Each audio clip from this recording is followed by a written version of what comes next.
So this is actually my 10th ramp up in a row. And I still remember 10 years ago when the topic was how to use your first-party data.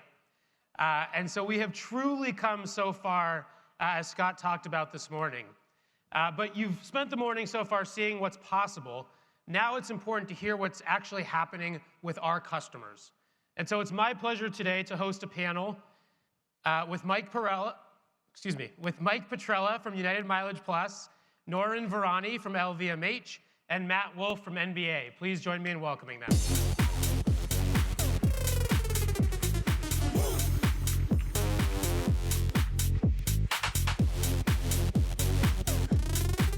Mike, we talked about yesterday how I wasn't going to mess up your last name, and successfully did that right there. Thank you, Joe. I appreciate that. All right, so let's kick it off. I'd love for you to each kind of introduce yourselves and what data collaboration means to you.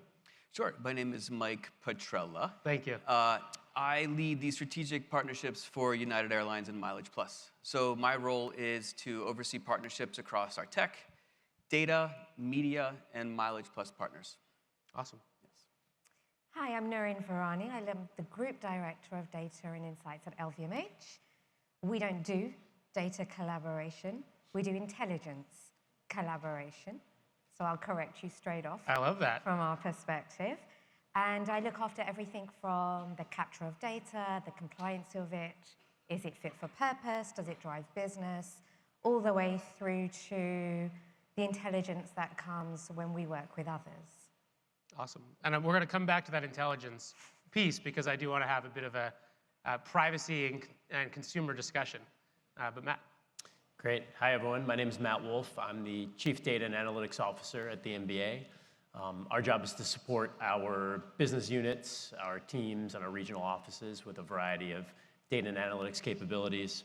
I think for us, to the question about what data collaboration means, we're in the midst of a journey to reinvent the digital experience as it comes to how the fan and the NBA fan interacts with the NBA. And for us, just given the nature of our business, we have so many partners that sell products on the NBA's behalf and really are a big part of what it means to be an NBA fan. So you think about companies like Ticketmaster and Fanatics and Nike. So a lot of this is born out of our effort to really reinvent what it means to be an NBA fan and improve the quality of that experience. And in the process of that, bringing together all this data between what we collect, what our partners collect, and trying to leverage that in as many ways as possible, both for our business and, of course, to benefit the fan. Perfect. So I know we had a conversation sort of about the journey, the crawl, walk, run, kind of endemic and non-endemic partners. And Noorin, I'd love to start with you. Like, how does LVMH think about that? So I don't know if you're familiar with LVMH. We are a large group of luxury maisons, houses, 75 different maisons. And the truth is we have household names, maybe for some of you, Vuitton, Dior, Celine, Givenchy, Sephora. Most people don't know we also have Sephora. The truth is that we are not just a group of luxury maisons. We are also the industry predominantly of luxury, very much. And so we have enough within our own suite, our own environment to, from creation, we own the rails all the way through.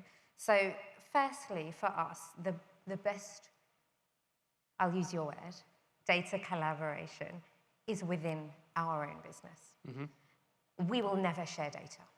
It is not what we do. We will never give our 1P. We will never expose it externally. We want to look after it, but we want to understand what is there and how to better craft experiences. So for us, it's all about building intelligence, and that comes first within our own environment. What do we know across our 75 maisons? We own hotels, we have fragrances, we have beauty and cosmetics, we have fashion.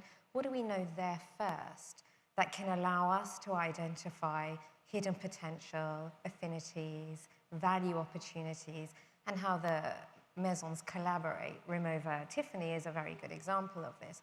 They're both our brands, they're both our maisons. Then we go external and we look at the enrichment on intelligence that comes from other partners. That's how we think about data.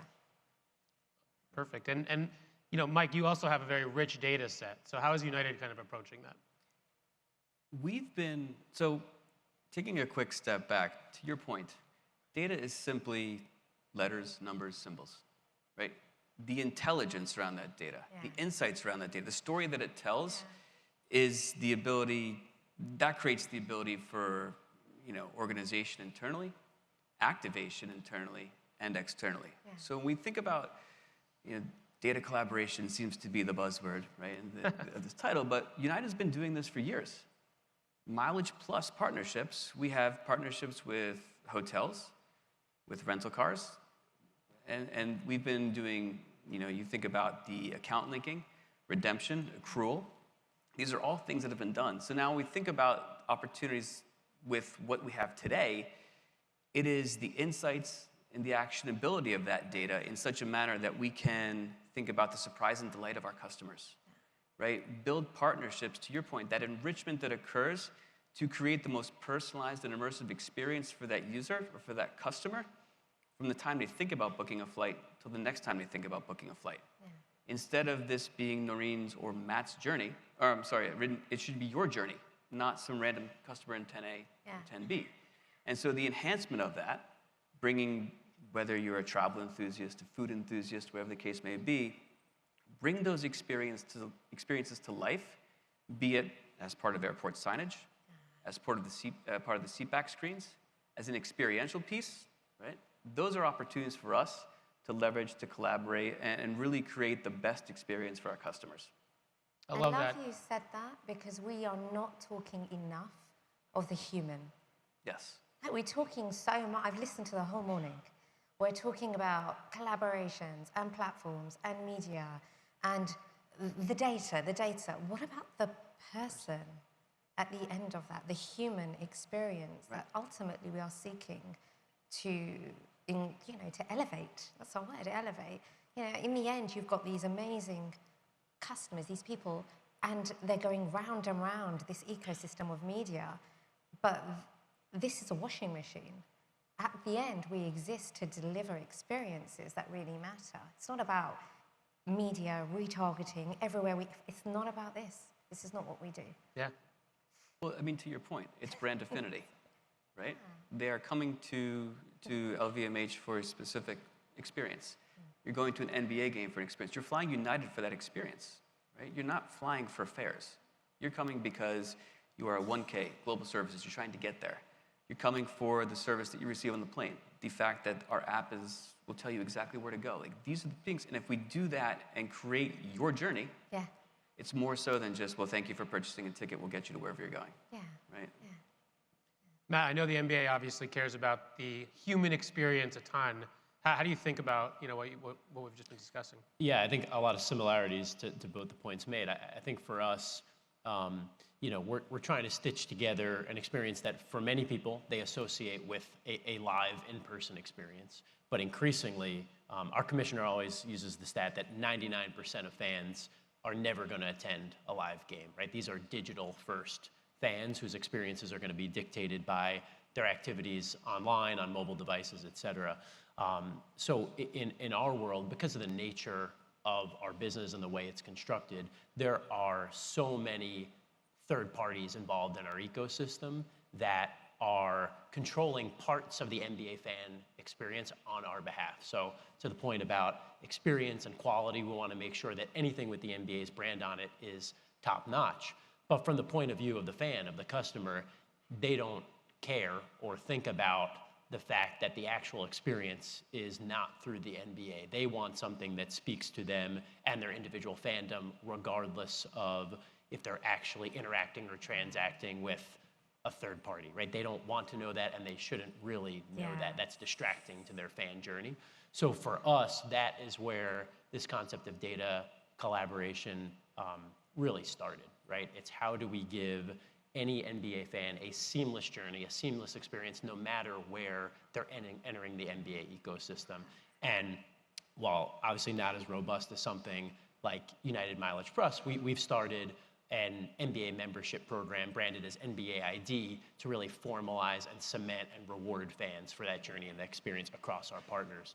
And now we're just starting to really think about, okay, we took a direct-to-consumer owned and operated approach to this first, but now that we've built this amazing data asset that's comprehensive, that is really a single view of the NBA fan across all these different touch points, what other opportunities could that create, both from a fan experience perspective, but also to enhance the businesses of our partners and our joint efforts? So that's really where we've been primarily focused to start, and it's going well. Yeah. You know, Matt, it's interesting. I was talking a few weeks ago, true story, to our US president.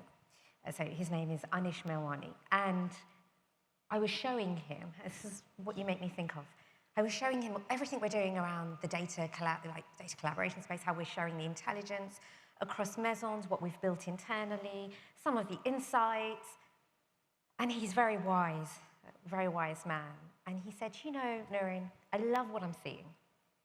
I don't understand what I'm seeing, but I love it. But he was like, but you know, everyone is so busy explaining customer experiences in terms of this piece of insight here and this piece of leverage here and how we connect the dots here. They don't care. He was like, they don't care how the thermometer is calibrated.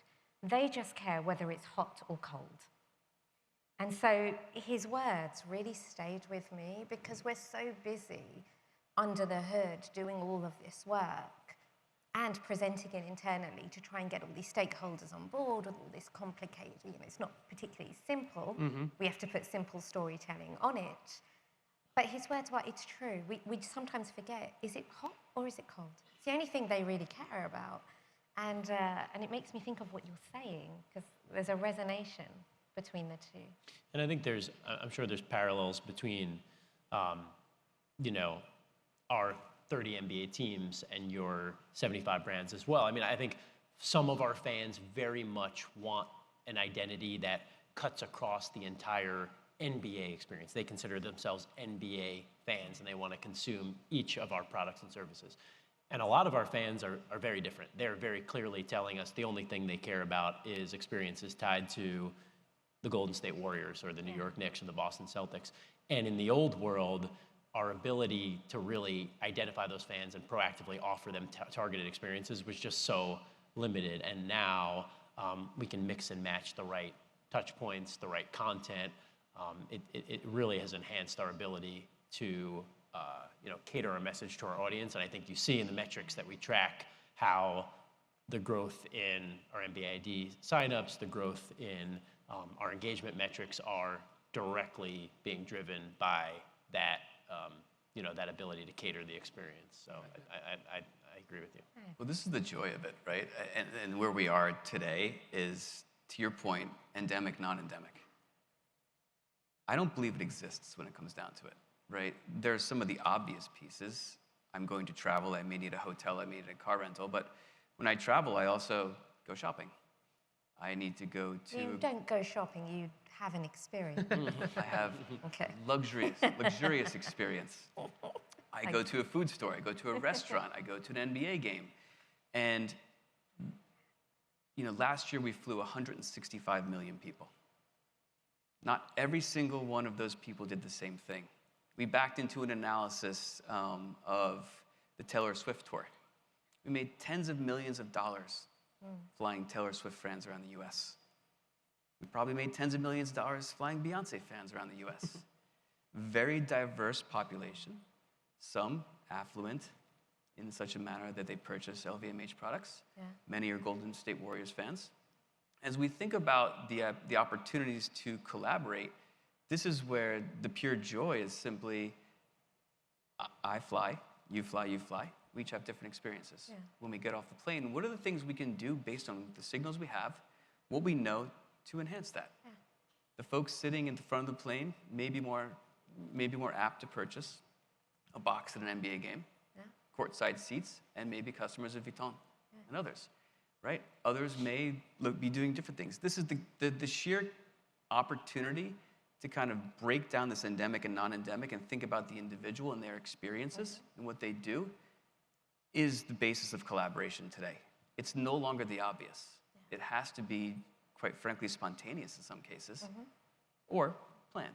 But that's what's most exciting to me about what we're doing now is simply conversations that you would never expect United Airlines to have. We're sharing a stage with you and you. And this is lovely, right? And there's tons of opportunity. And that's the exciting part of all this.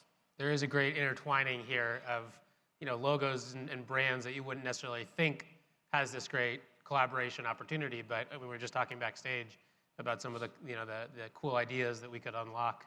I'm curious. We're doing a great job, I think, of talking about the human experience and how important the human experience is. Unfortunately, I know when you all go to your CEOs and boards to get approvals for projects, the human experience is one piece of it, but the other is the actual business impact and business outcome. So how do you measure what collaboration can unlock? How are you thinking about what you really want to deliver for your business over the coming years with new use cases? And Matt, we can start with you. Yeah, I mean, I think one of the interesting things we're facing right now, unfortunately, we have a lot of great advocates, some of whom are in this room, and throughout our business that are believers in this concept, not only as a fan experience enhancement opportunity, but as an incremental revenue opportunity for the NBA. It's very different conceptually from the way the NBA works with brand partners traditionally, right? In the traditional world, if you're a brand, either we're collaborating with you to sell a product or service on our behalf, or you're what we would call a marketing partner, a corporate sponsor, right? Where what you're paying for is access to the NBA's content or intellectual property or a big premier partnership. And I think what we're trying to introduce within our organization is a new opportunity that not only, as we keep talking about, enhances the fan experience, but gives brands that incremental opportunity in a different way to reach their target audience and a very valuable audience in that NBA fan. So I think a lot of this just comes down to continuing to explain to folks that are newer to this that there is real money in this and there's money to be made, and that it can be complementary to the existing relationships we have with these brands and not cannibalistic. And I think from the conversations we've had with our existing partners in particular, that's proving to be the case, which is great. But again, I think there's a learning curve for all of us as this continues to evolve, and that's something that our working group around data collaboration is really focused on. And I think we're making headway. I think we're hitting the tipping point, at least in our industry, or maybe as a whole, of this becoming a more generally accepted business opportunity. I don't know if you all feel the same way from your internal interactions. I would love to say that LVMH, the Maisons, within the Maisons, they understand and they say go every time we present them with an opportunity in this space, but it's not the case. We're fighting for priority, for alignments, for budgets, Definitely. with everything else from the store and any investment in AI and AR and into many other things like supply chain. So there's two simple ways that we try and push it. The first one is we size the opportunity at a group level, at a division level, at a Maison level. And then the other one is we put on the why and the so what. Because it's easy to say, look, you can do this, you have this opportunity, but what does it mean? What impact does that have? Can you actually mobilize the client services on the ground, the Maisons, to do those experiences? So we do two things, and I can tell you when we sized the opportunity, we were talking billions of euros. It's not millions. For LVMH at a total level, it's billions. And it's a significant percentage uplift on the revenue of the group, enough to make a difference. That's how we got the go. That and most of the Most time, people get up for that. most of the time we're also CapEx in this space, which is a little bit easier to get investment on rather than OpEx. Yes. Yeah. Amazing. We're an airline. So our goal is to get passengers from A to B, but when it comes down to it, success is measured based on customer loyalty, customer growth. And we talk about bringing the living room experience to the airline seat. Having something in such a manner where it is programming and content and ads that you want to see that are relevant to you It is the experience in our airports and lounges, right? That is, again, conducive to the way you travel and not hassle. And as we think about, all the cookie deprecation, mobile ID, all of the fun stuff, the continuity in terms of messaging to our customers, be it virtually through an ad or through an experiential piece, is paramount. And that is a measure of success, first. The second is through partnerships, where a partnership means there's mutual value, right? It's not just spending dollars for an ad placement or putting a travel kit on the plane.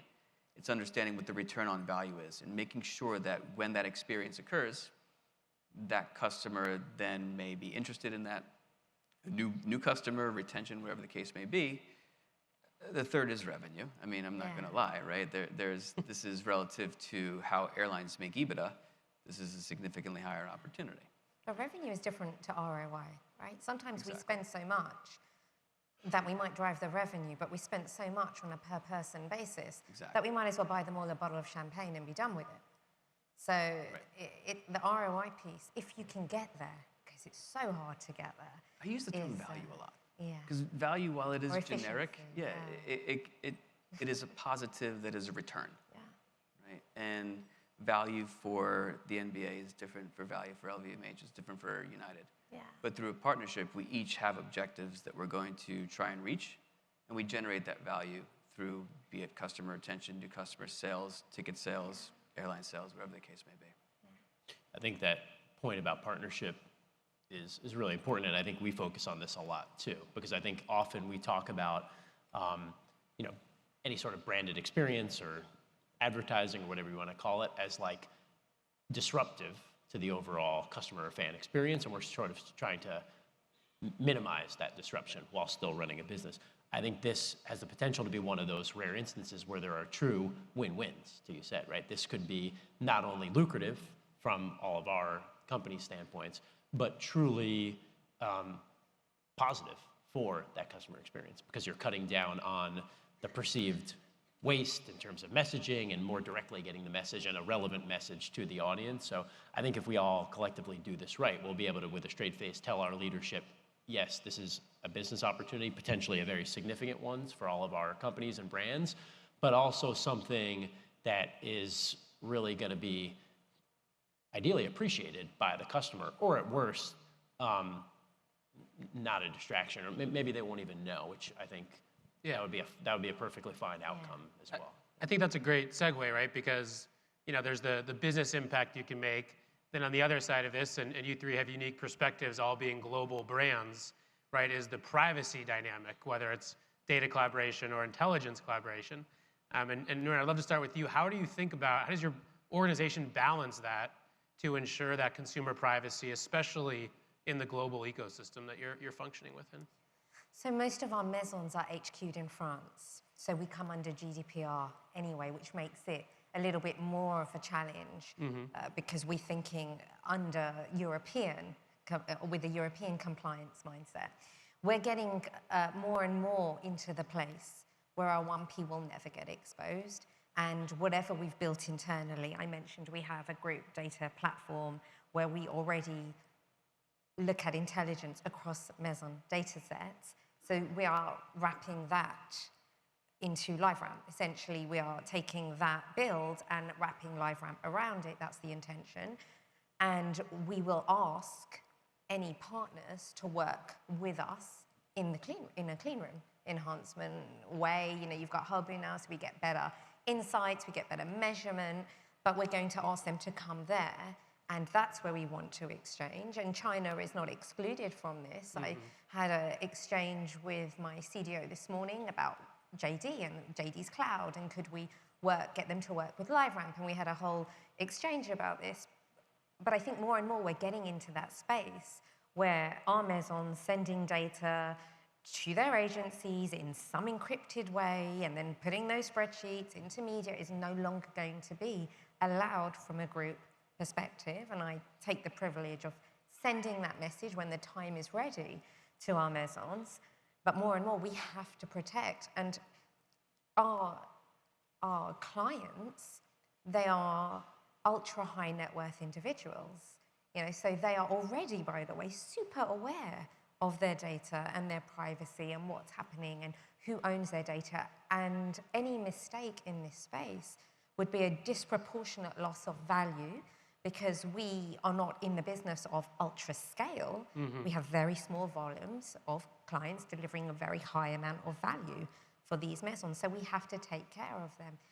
And my last point before, of course, I hand off is the truth is when we grow someone's value and we take them up the chain of experience, they are usually handled by a client advisor in a maison.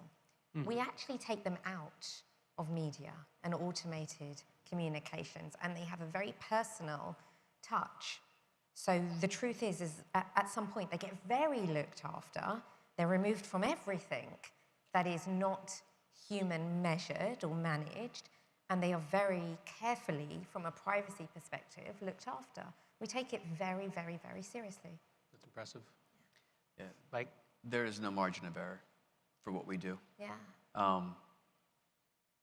We are subject to a lot of federal regulation through the FAA. The brand integrity of United is paramount. And so in each and every action that we take, it is done in a very conservative basis. It is adherence to each of the state laws. Once federal legislation comes across, we'll do that.